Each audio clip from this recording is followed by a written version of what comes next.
No Exit with Nicholas Corries contains explicit language and content. Listener discretion is advised. The cold air crept through the cracks and seams of the stone walls. The constant fire in the hearth usually kept things warm, but during the length of the winter months, that same cold air seemed to seep into one's bones and stay until spring. The sun hadn't quite risen to peak behind the gray clouds yet, but Elliot was awake with the sound of the rain pattering against the straw roof.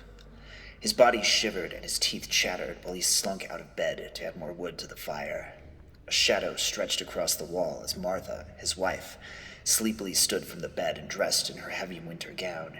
She gave him a lazy smile and kissed his cheek as he pulled on his boots, and then searched through their stores to prepare breakfast. Agnes was on about the witch in the woods again, Martha said as she picked at her barley bread before putting a piece in her mouth. Oh, what's that old hag up to this time? What's that witch done to her now?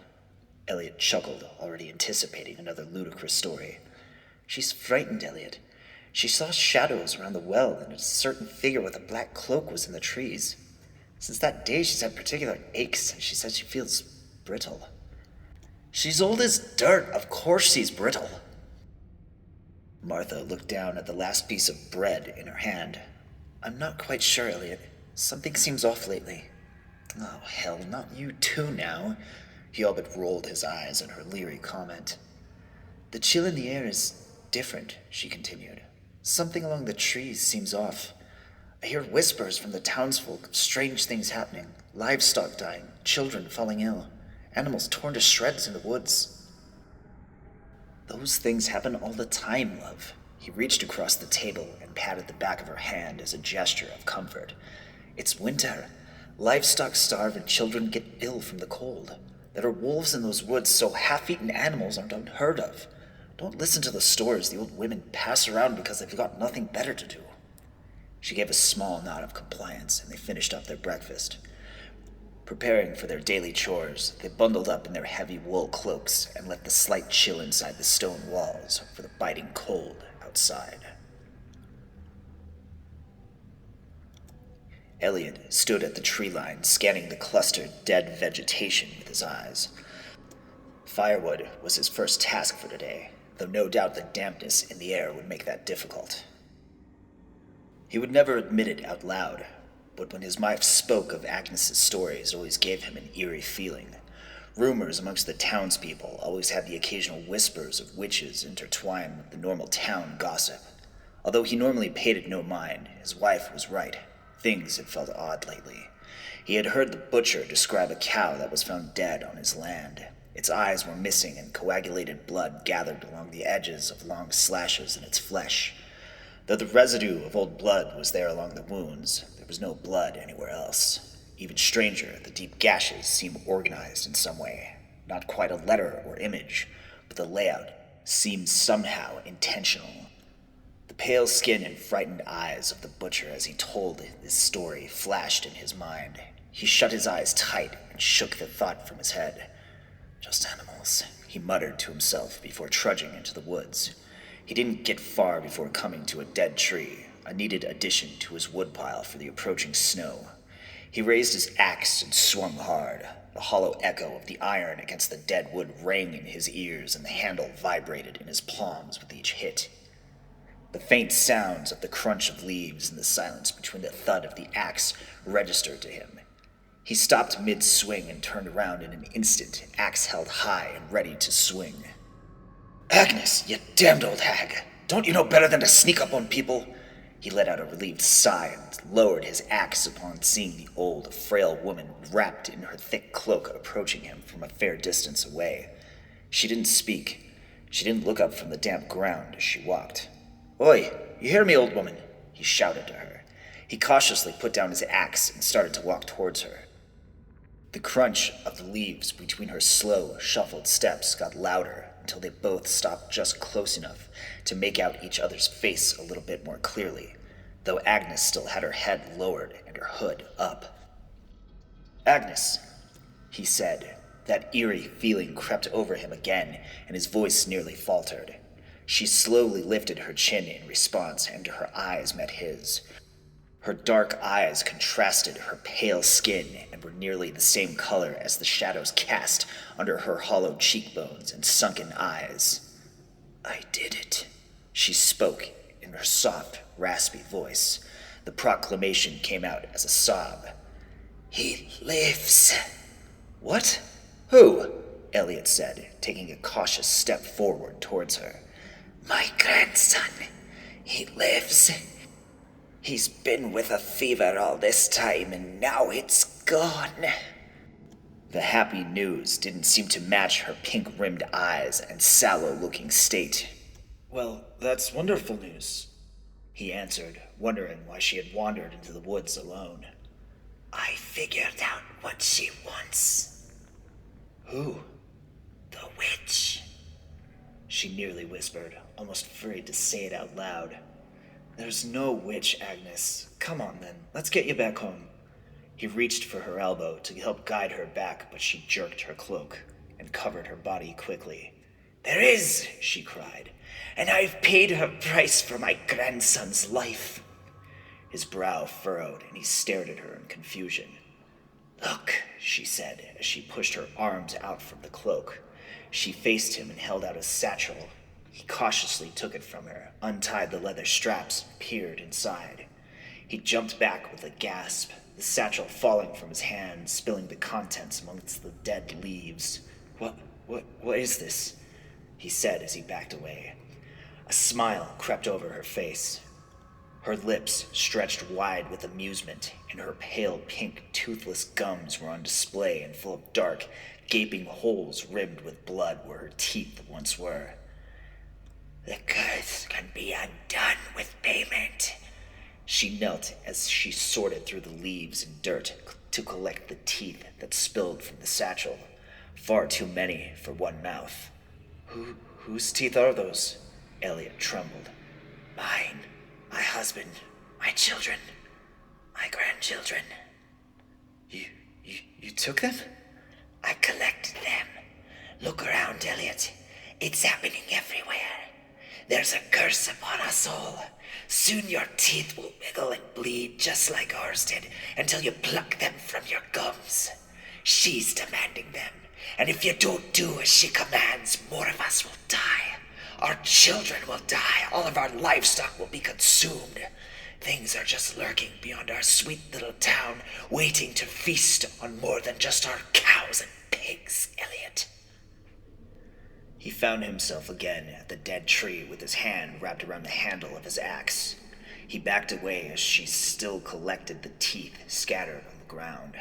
The breeze through the trees carried an unearthly shriek that made his heart race and carried his feet to a full sprint towards his home. By the time he had reached home, the strenuous run had made his lungs burn with every inhalation. Droplets of sweat fell from his hairline and streaked down his face. When their meager stone house with the straw roof came into view, his run turned into a walk. It looked just as it looked on any other day. He didn't know what he had expected to see, but everything seemed calm and quiet. He let out a soft chuckle as he wiped the sweat from his face. He could only laugh at himself for thinking that old woman was anything but crazy. His feet carried him over the damp earth, past the chickens and their only goat who chewed on straws and watched him walk towards the house. "Martha!" he called out for his wife before settling down his axe outside and pushing past the flap of leather covering the entrance.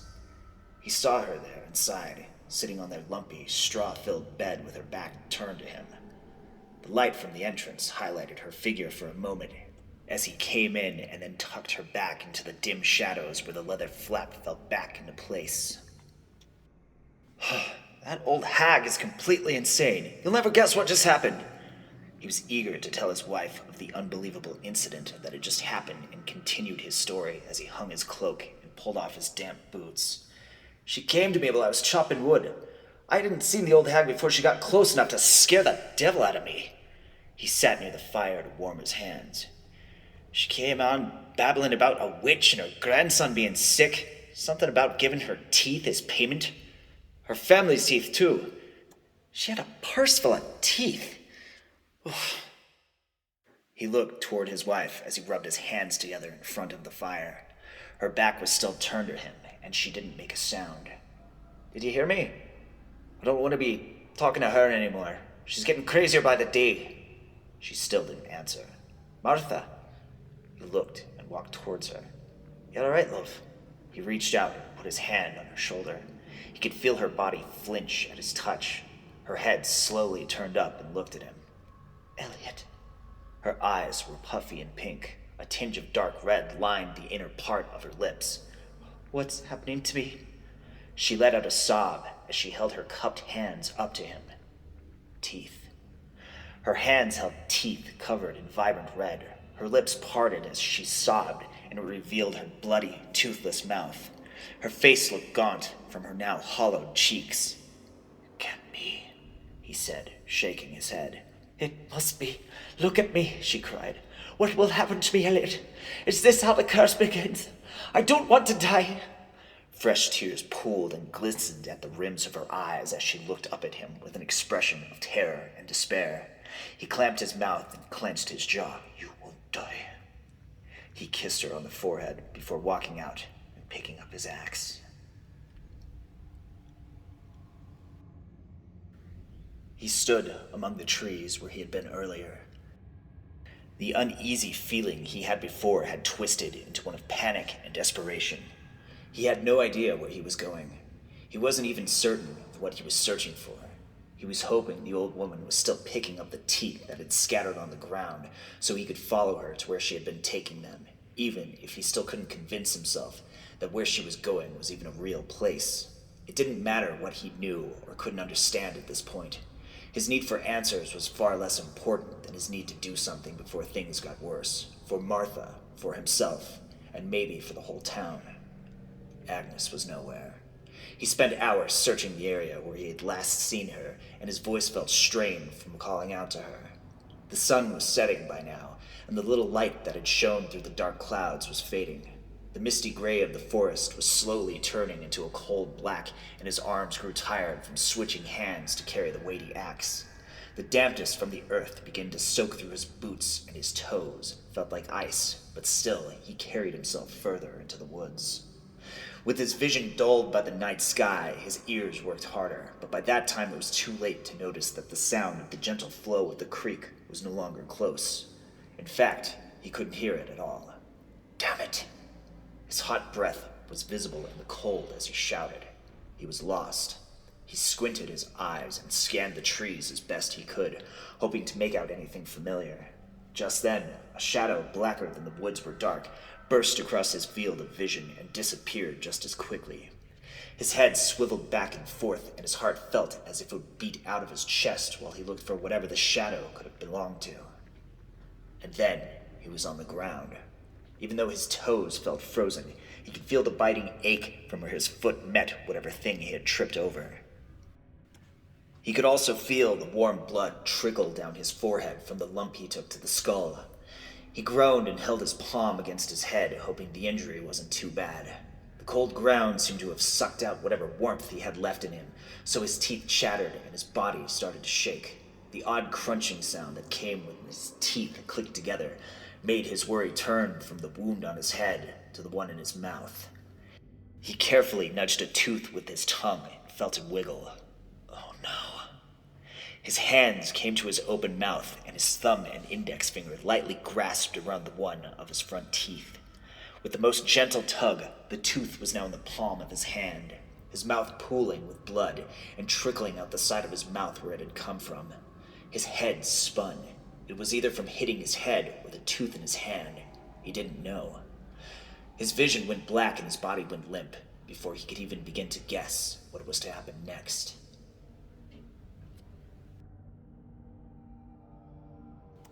His fingers and toes had that stinging feeling that comes from warming up after being in the cold for too long. His shoulders ached and his head drooped to one side, making the muscles in his neck tense and stiff. He could still smell the damp earth, but the scent was laced with herbs and rot. The drowsiness made it hard to open his eyes, but when he did, he couldn't see much in the dark room anyway. Perfect timing. A hoarse voice came from across the room before a spark ignited the wood piled up in the hearth. All at once he flinched in surprise, and a sharp pain that shot through his neck and shoulder. His instinctual reaction was to curl in on himself, but met resistance by his bound wrists that secured his arms over his head. Out of panic, he tried to yank his arms free, but cried out when the pain only intensified.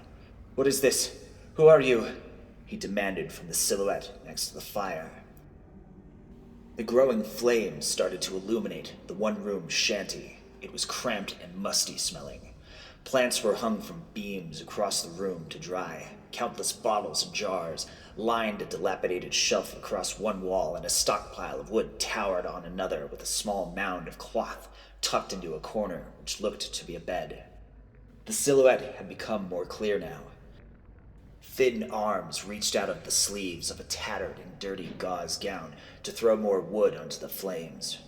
Her dark hair was wild and messy, but he couldn't see her face behind the clump of a braid that cascaded over her shoulder.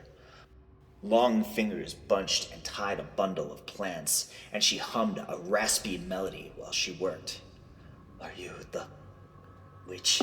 he asked cautiously, still unsure if it was him that was losing his mind now, perhaps. She didn't answer him. She didn't even look towards him as she gathered the small clay pots and jars. She dumped a foul-smelling liquid into a hazy goo and swirled her finger around in the mixture.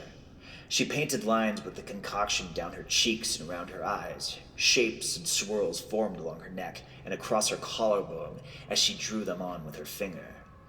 "Please, my wife, she's ill. Agnes told me that you—" "Silence!" the harsh voice spoke.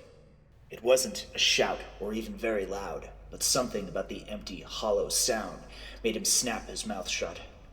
Her body was cloaked in flowing fabric that eerily seemed like it flowed into her as she walked toward him.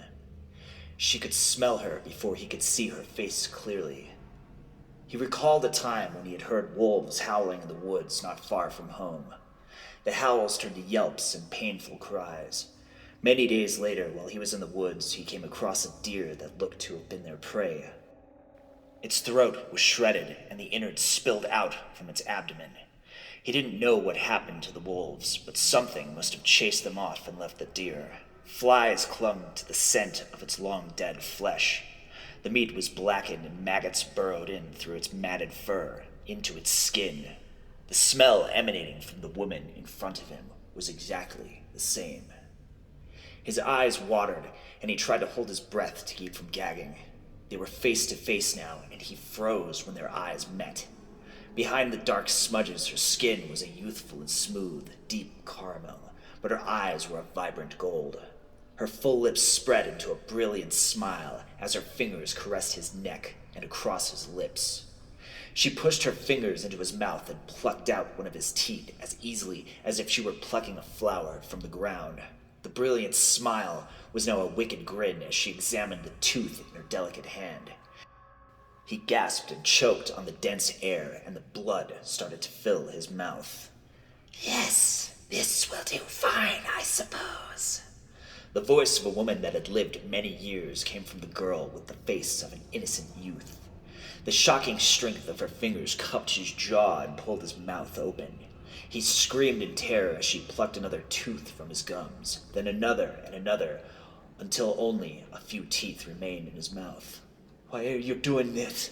he cried. "Please, let me go." She ignored his cries and went back to her plants and jars. She arranged his teeth in front of the fire and placed candles in a circle in the center of the room before sitting right in the middle. His heart was racing as he watched her pick up her bundle of plants and light it on fire.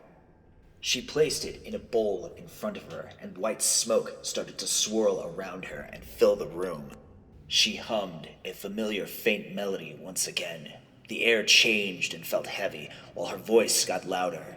In a panic, he struggled with his bindings and pulled and yanked at whatever his hands were tied to. The rope felt frayed, and he pushed his wrists in opposite directions to try and break it. The flames on the candles and the fire in the hearth grew stronger. Her humming turned into a chanting. He could just barely make her out through the smoke, sitting cross-legged, bellowing the melodic phrases and swaying with the burning plant now resting in her open palms. The ropes around his wrists snapped, and he fell forward onto the ground. Pain shot through his neck, and his arms felt weak as he struggled to push himself up. It sounded as though a storm was brewing right inside the room. Wind rushed past his ears, and it carried the sound of her loud, desperate call to something unknown. He crouched on the floor in fear, but summoned the courage to creep toward her. Through the smoke, he could see her back, her long, matted hair now loose around her shoulders. Closer, just a little bit closer, he told himself. He ignored the pain and stretched his arms out in front of him, one arm wrapped around her neck from behind, holding her close, pulling her into him. His bicep pressed against her throat, and with his other arm pulled for leverage. As he squeezed, her chant turned into a strangled shriek unlike that he had ever heard of. The whole weight of his body pulled backward to tighten the hold on her neck. She struggled and gasped for air as her nails shredded into the skin of his forearm. Her legs stretched out and kicked the air as she tried to free herself. The candles that surrounded them were knocked over in the struggle. In an instant, flames ignited the dried plants and the wood piled in the room. Her back was cradled against his chest as he squeezed his arm around her neck, and she fought and clawed and struggled for her life. Every part of his body screamed in pain. He couldn't find the strength to hold on much longer. The flames surrounded them now, and his eyes darted around the room for anything that might help until they landed just by the door on that familiar axe that he had trudged through the woods with. In a quick movement, his arms released her and shoved her away. She coughed and gagged as she rolled on the floor, gasping her throat and struggling for air. He lunged toward the axe near the door, but she was already up behind him, screaming and reaching out for him. He grabbed the axe and spun it with it outstretched. The blade met with the flesh of her upper arm and buried deep into her skin. She stumbled and screeched in agony. He yanked the blade free, pushed himself out through the door, and spun to slam his shoulder against the wood to close it. He could hear her clawing at the door and screaming from the other side as he put his weight against it to keep it shut. "You imbecile!" she screamed. "You've killed everyone!" Smoke poured out from the cracks of the door. "You've stopped the ritual, and now hell will be unleashed upon you all!" She threw herself against the door to try and open it. "It was a protection spell! Without me, there will be nothing to stop them!" Her hoarse voice could barely choke out the words by now. Her curses turned to begging, and her body weakly pressed against the door as the flames grew bigger. Elliot barred the door with the handle of the axe and stood back as the small house was consumed in flames and the witch's cries had stopped.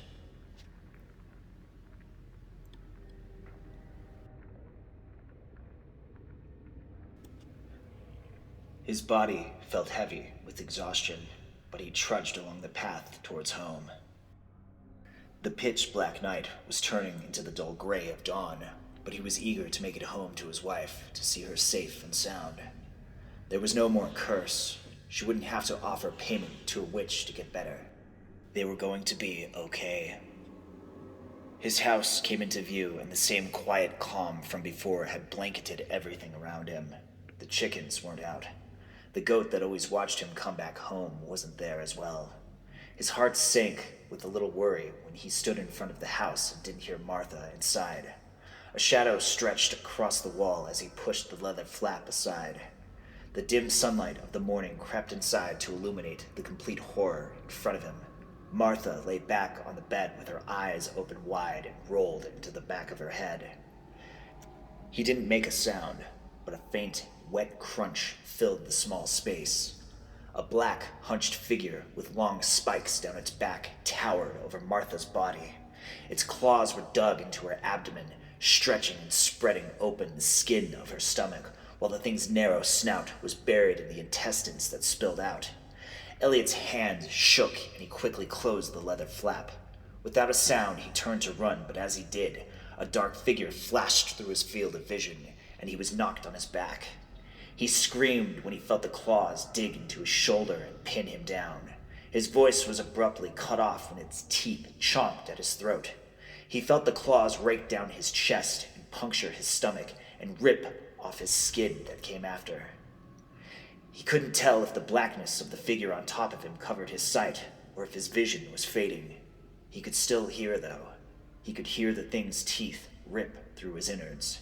He could hear in the distance the scream of hundreds of people from the town while they succumbed to the same fate.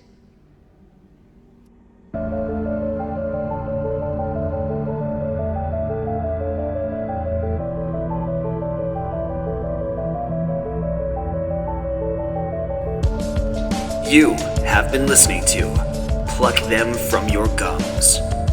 Written by Genevieve LaRoux. Performed by myself, Nicholas Corisse. Background ambience provided by tabletopaudio.com. Support them at tabletopaudio.com. End music provided by bensound.com. Follow me on Instagram at NicholasNoExit. You have been listening to No Exit with Nicholas Corisse. A special thanks to Genevieve LaRoux. Stay spooky, weirdos, and good night.